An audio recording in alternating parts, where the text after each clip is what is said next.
Ayer recibí tu carta en la que dices que ya no me quieres, que eres feliz si ya tienes otro. Si eres feliz no te detendré, si ya encontraste el amor de tu vida.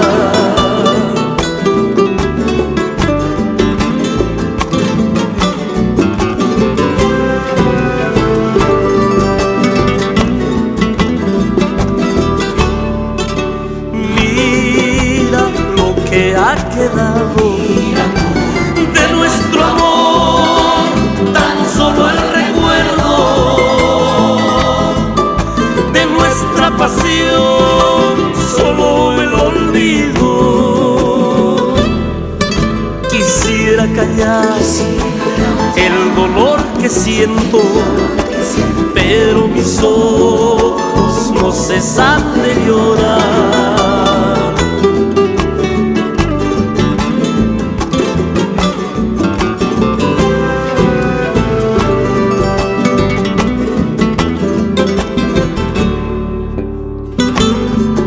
No hay mal que dure 100 años, ni cuerpo que lo resista.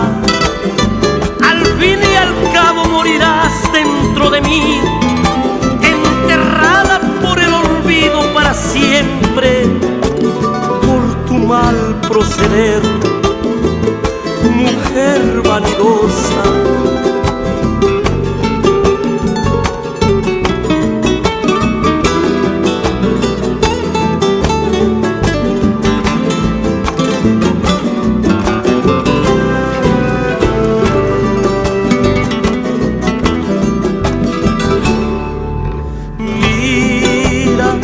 Que ha quedado de nuestro amor, tan solo el recuerdo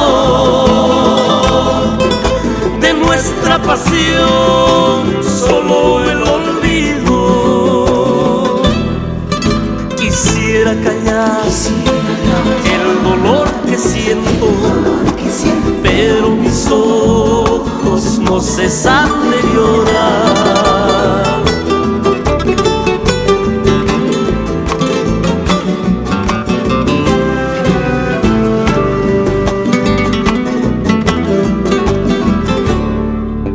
Gracias por haberme hecho un infeliz el resto de mi vida,